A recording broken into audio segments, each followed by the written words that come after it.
Yeah, my first race was 31, sitting on my mother's lap. Well, I know things were tough, but when he was winning, we had steak, and when he wasn't winning, we had potato soup. Yep.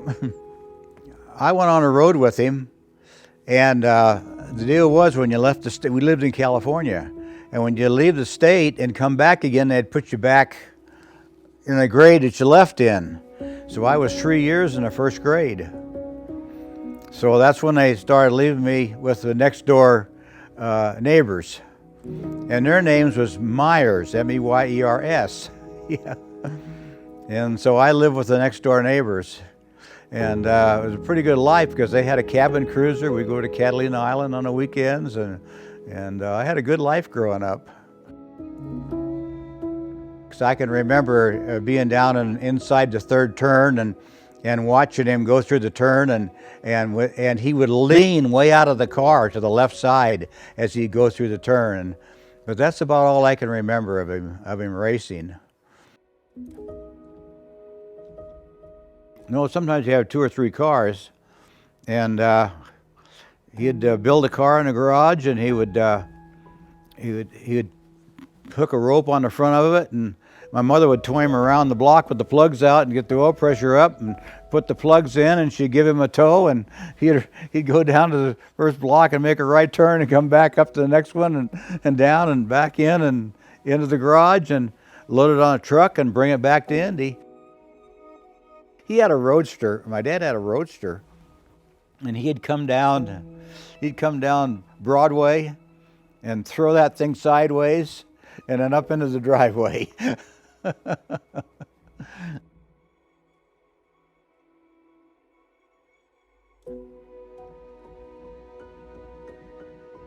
Well, I'll tell you what, he crashed, and he wasn't hurt seriously.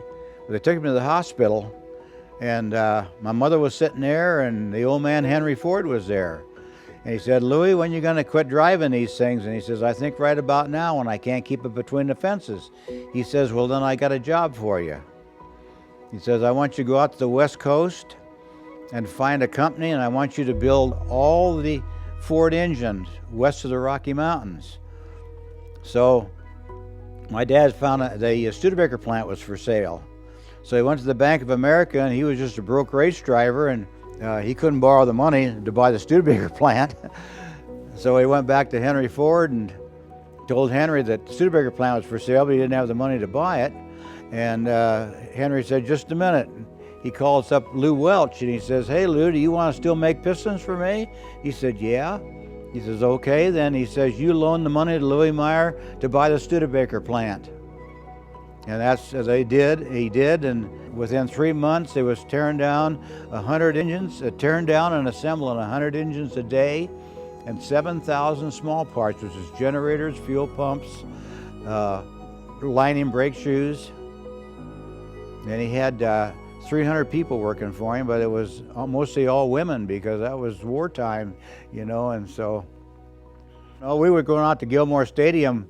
I was in the back seat, and my dad was driving. Fred Offenhauser was up in the front seat with my dad, and my dad said to Fred, he said, "When do you want to retire?"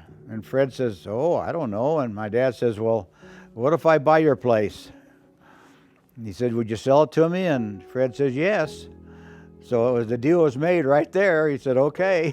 And we went out. It was funny, after the race, we went by the place, and Fred had one set of connecting rods and one crankshaft, and my dad says, "Boy," so as soon as he bought the place, and he went all over, the war work was over with then, and there was a lot of machine shops looking for work, and he'd go to a shop and say, "Build me 100 crankshafts," and go to another shop, "Build me 100 sets of connecting rods," and by golly, we was putting together 1.5 engines a day of the midgets.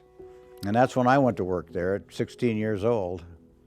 And I worked there for 19 years, and I made every part of an engine except the valve spring and the ball bearing. It was my own two hands, it was just making parts. And then I'd take the month of May off and take a leave of absence and go run a car for somebody. Yeah.